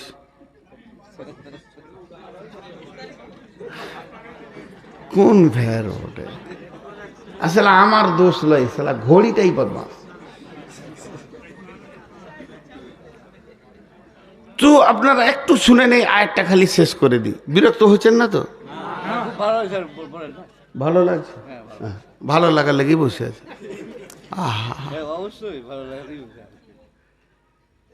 আমি কিছু বলে যেতে চাইছি যে মেয়ে এবং ছেলে উভয়ে বুঝুক। তাহলে এদেরকে পুরুষ করা হয়েছে, মাঝে আবার মাথা মোটা মনে মনে করছে আল্লাহ আমাদেরকে এমনি অভিভাবক করেছে, আমি কি কমজোর আছি নাকি? ও তো নিয়ে এলাম, ছেলে পিলে ছিল না, দিলাম 4টা ছেলের মা বানিয়ে, তাহলে কি আমি বেটা ছেলে কম আছি নাকি? আল্লাহ বলছে তুই একটা ছেলে বানাবি, তোকে 2 বছর লেগে যাবে, 1 বছর লেগে যাবে একটা ছেলের মা বানাতে। আর একটা নিকৃষ্ট হারাম প্রাণী আছে শুকর, ওর যে ইঞ্জিন কত জোর, ও 1 সিজনে 1.5 ডজন বানাবে। তাহলে ও কি বড় আল্লাহর ওলি হয়ে গেল নাকি? ছেলে বানানোটাই যদি আল্লাহর ওলি হওয়ার প্রতীক হতো, তাহলে তো সবাই হয়ে যেত। খাও, কামাও, আর বাচ্চা পয়দা করো, 3টে কাজ করো, যখন ডাক আসবে চলে যাও। জি না, আল্লাহ এটা ক্লিয়ার করছেন। বিমা ফাদ্দালাল্লাহু বা'দাহুম আলা বা'দিন, বিমা ফাদ্দালাল্লাহু বা'দাহুম আলা বা'দিন। আমি আমার বিবিকে 2টি 500 টাকা নোট দিলাম, আমার বিবি আমাকে একটা 1000 টাকা নোট দিল। যেমন কারো কাছে কোনো ঋণ থাকলো না, কেউ কারো কাছে দায়বদ্ধতা থাকলো না। আল্লাহ তাবারাক ওয়া তাআলা বলছেন, তুমি যেমন তোমার বিবিকে খুশি করো, তোমার বিবিও তোমাকে খুশি করে দেয়। এই বাচ্চা পৃথিবীতে আসা, সন্তান পৃথিবীতে আসা, এই ব্যাপারে কাউকে কারো উপরে প্রাধান্য দিলে হবে না। দুইজনের ভূমিকা পালন করেছো, এর জন্য পৃথিবীতে সন্তান এসেছে। আর আমি সন্তানগুলো এই রকম সিস্টেমে দিয়ে থাকি, 2টি প্রাণ 2টো বংশ থেকে আসবে, তারা মিলবে, মধ্যখানে একটা সন্তান, একজনকে মা একজনকে আব্বা ডাকবে, আর একই গালে 2জন চুমা দেবে। এদের প্রেমের লংজিভিটিটা দীর্ঘদিন বেড়ে যাবে। আমি আল্লাহ এই সিস্টেমটা বানিয়েছি।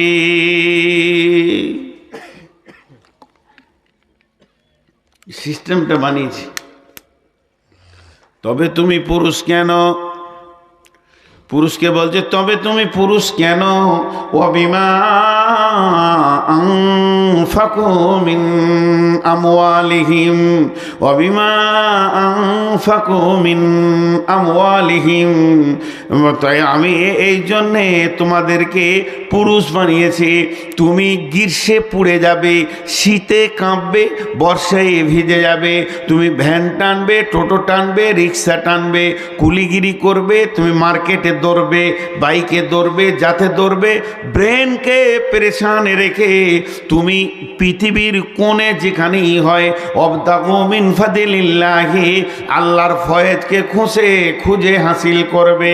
হালাল উপার্জন করে নিয়েছে তোমার ইনকামের টাকাতে তুমি তোমার বিবিকে আনন্দ দেবে, খুশি করবে, টাকা দেবে, তাকে তুমি খাওয়াবে, চিকিৎসা করাবে, তাকে তুমি পড়াবে, তোমার পয়সাতে সে আনন্দ উপভোগ করবে। এর জন্যে তোমাকে আমি পুরুষ বানিয়েছি।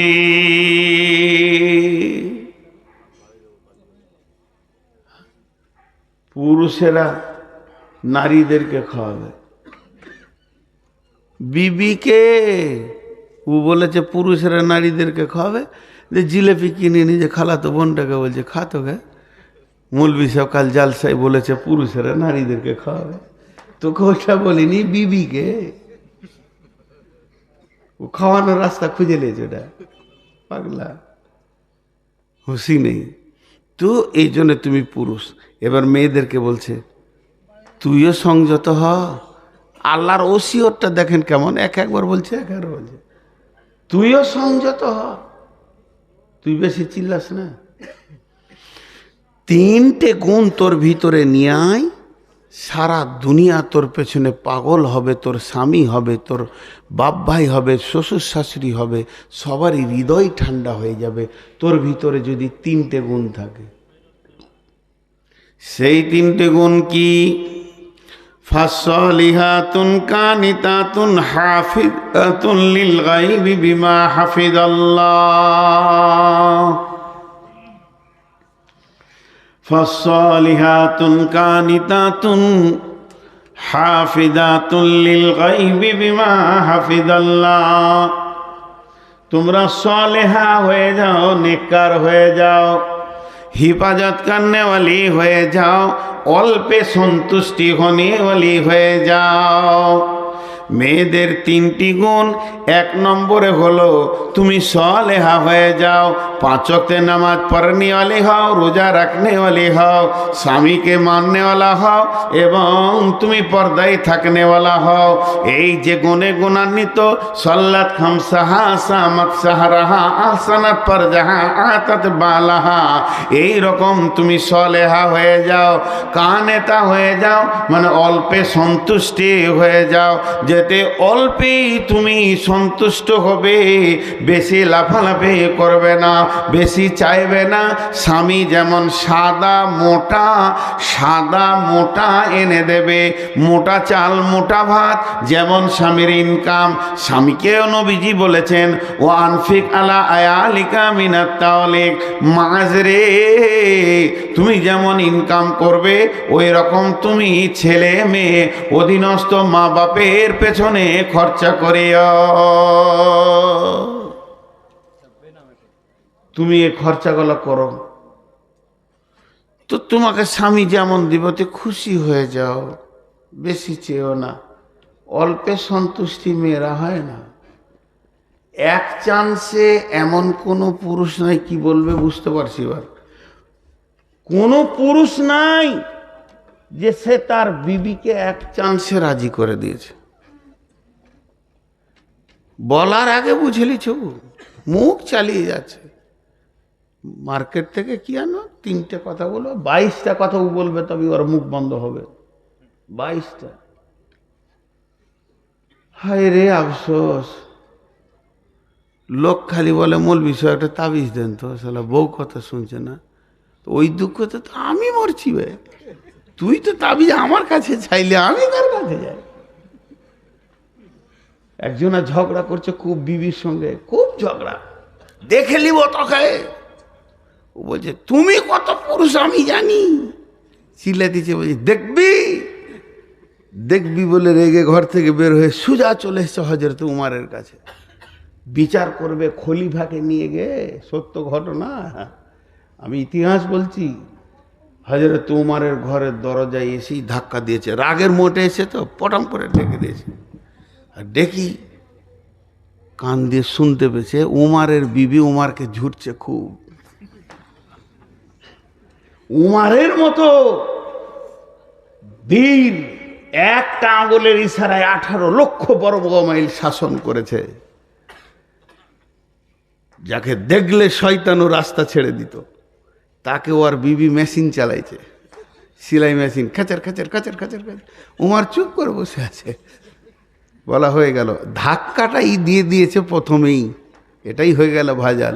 হযরত ওমর ভাবছে কেউ ডাকছে আমাকে, খলিফা মানুষ, নেতা মানুষ ডাকতেই পারে। দরজা খুলে দেখছে একজন ওই দিকে চলে যাচ্ছে। ওই ও ভাই, ও আল্লাহর গোলাম, বলছে আমার কাজ হয়ে গেছে, আমি যে কাজে এসেছিলাম আমার বিচার শেষ। বলছে এসো ভাই, এসো ভাই, এসো কাছে এসো।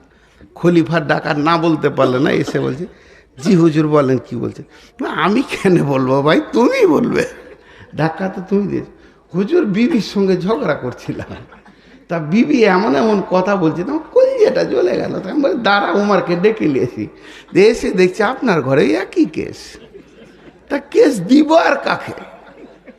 হযরত ওমর মিষ্টি মিষ্টি করে বলতে লাগলেন, আমার কথাগুলো ধ্যান দিয়ে শোনো।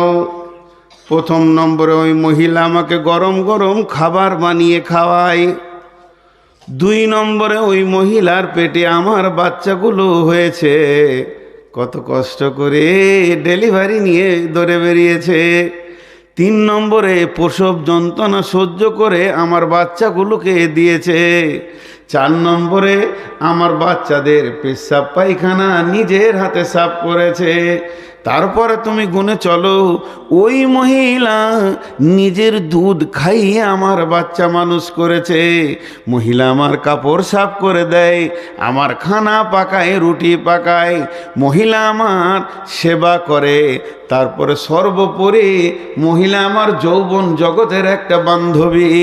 তাহলে এতগুলো কাজ ওই মেয়েটা আমার করে, সামান্য বকলো তা কি হলো, চুপ করে শুনতে রয়েছি। অঙ্কে তো আমি জিতে আছি। তখন বলছে হুজুর জি জি জি হ্যাঁ বুঝেছি, আমিও ঘর যাই, উপকুক কি আর করব।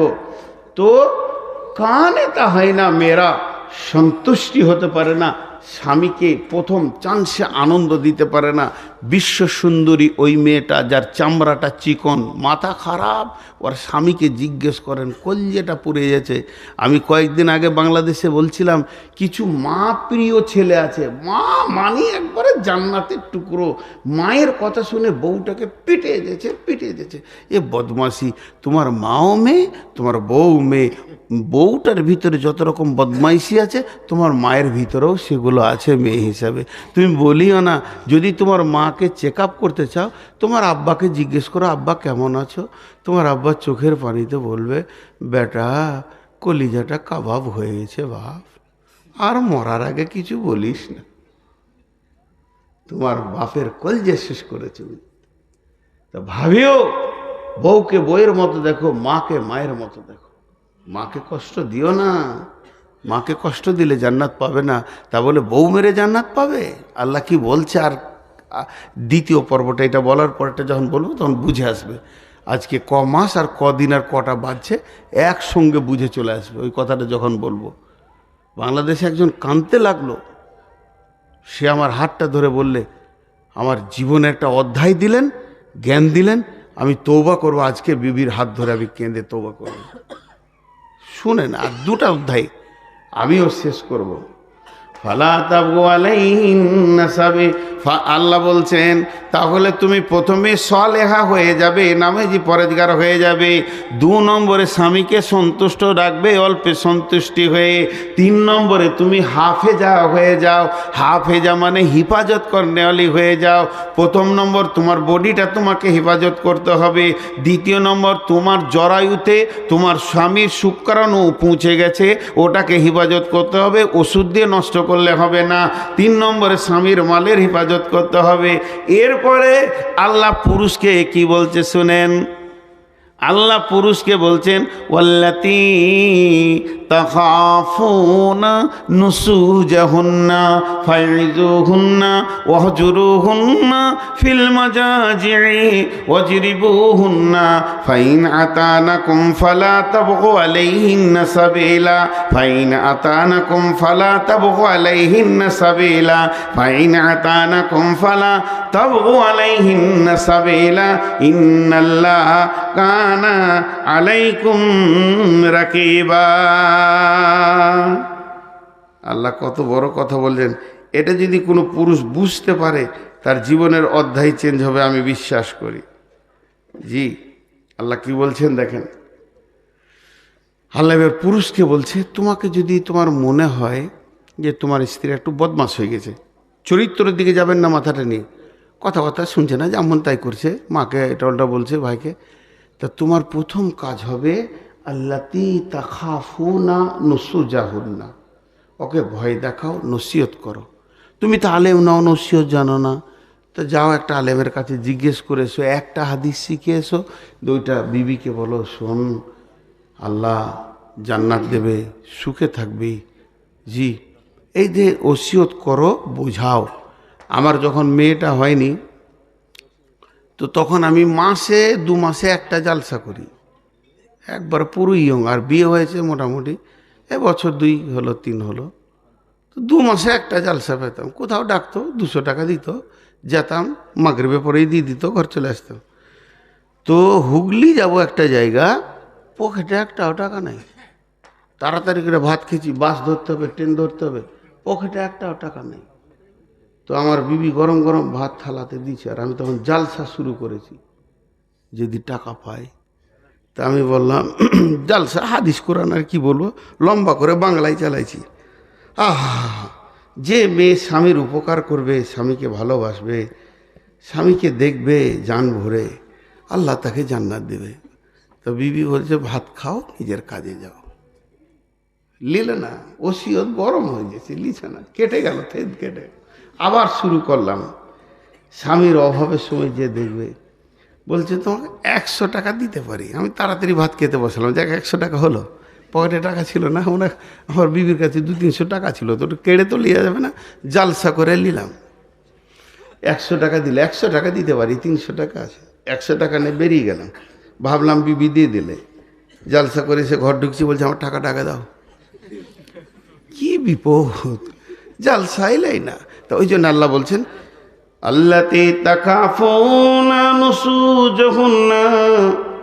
নুসুজাহুন্না ফাইযুহুন্না, তোমার বিবিকে যদি তোমার নজরে মনে হয় অসঙ্গত চলছে, ভালো লাগছে না, তার চলাফেরা চরিত্রের দিকে মাথা নিয়ে যাবেন না, চলাফেরা উঠা বসা কেমন লাগছে, তাহলে তুমি ছোট ছোট ওসিয়ত করো, আখিরাতের ভয় দেখাও, জাহান্নামের ভয় দেখাও। এই পথে, এই স্টেজে যদি বিবিটা ঠিক হয়ে যায় তো ভালো, যদি না হয় এর থেকে আর একটা লেভেল আছে। ওয়াহজুরুহুন্না ফিল মাজাজি'i, 2 জনের মধ্যখানে বিছানাটা আলাদা হয়ে করে দাও। একই রুমে তোমার বিছানায় ওকে উঠতে দিও না, নাহলে তুমি বিছানায় শুয়ে থাকবে, তুমি চোর সরে অন্য জায়গায় শো। যদি শিক্ষিতা মেয়ে হয়, আল্লাহলি মেয়ে হয়, জীবনে স্বামীকে ছাড়া অন্য বিছানায় বিনা কারণে যাবে না। ঘরে কুটুম এসছে, জায়গা নেই, সেটা আলাদা, রাগারাগি করে স্বামীর বিছানা ছাড়া অন্য বিছানায় যাবে না। তাতেও যদি ঠিক না হয়, 1 নম্বর গেল, 2 নম্বর গেল, 3 নম্বর আল্লাহ বলছেন ওয়াজরিবুহুন্না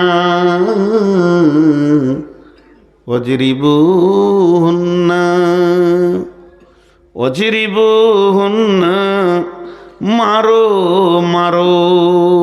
ওয়াজরিবুহুন্না, তুমি বিবিকে মারো, ওটা তোমার বিবি, তোমার কলিজা, তোমার প্রেমিকা, তোমার জানের জিনিস, তুমি ওকে মারো।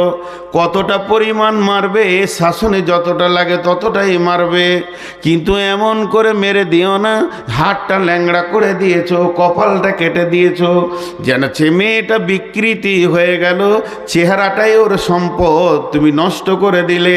আর তুমি অ্যাক্সিডেন্টলি মারা গেলে স্ট্রোক হয়ে, আর তোমার বিবিকে দ্বিতীয় বিয়ে দিতে পারছে না, ওই মারের দাগ এমন হয়ে গেছে, এটা তোমার করার অধিকার নাই। যে আল্লাহ এবার কি বলছেন, ফালা তাবু আলাইহিন্না সাবিলা ইন্নাল্লাহা আলিয়ান কাবীরা। যদি সে ফিরে চলে আসে তাহলে তাকে মারার জন্যে কোনো পথ খুঁজিও না, নিশ্চয়ই আল্লাহ সবার উপর শ্রেষ্ঠ। এর মানে কি? ওইগুলো করে যদি তোমার বিবি পথে চলে আসে, মাকে আনন্দ দেওয়ার জন্য বিবিকে মারবে, এই কারণগুলো কারণ নয়। বোনকে খুশি করার জন্য বইয়ের গালে থাপ্পড় মারবে, এগুলো কারণ নয়। ছোট্ট করে একটা কথা বলছি, ছোট্ট করে, আপনারা 4টা মিনিট দেন, পুরো 12:30টায় ছেড়ে দিব। আমি অনেক বড় রুগী ভাই আমার, তাও আমি মাত্র 15 মিনিটের কনসিডার নিচ্ছি। তো ছোট্ট করে উদাহরণটা দিচ্ছি। ওই মেয়েটি যাকে আপনি বিয়ে করেছেন, যখন আপনার সঙ্গে বিয়েটা পড়ানো হয়নি তখন ও কে ছিল? শ্বশুরের বিটি, শালার বোন, আজও আছে, মানে ওদের দায়িত্বে ছিল, এটা বলছি। শ্বশুরের বেটি কিংবা শালার বোন বিয়ে করার পর তোমার পাত্রে এসে গেল ইজাব কবুলের ভিতর দিয়ে, তাহলে তুমি ওকে মেরেছ। তোমার শালা তোমাকে এসে বলেনি যে বোনটাকে কেন মারলে?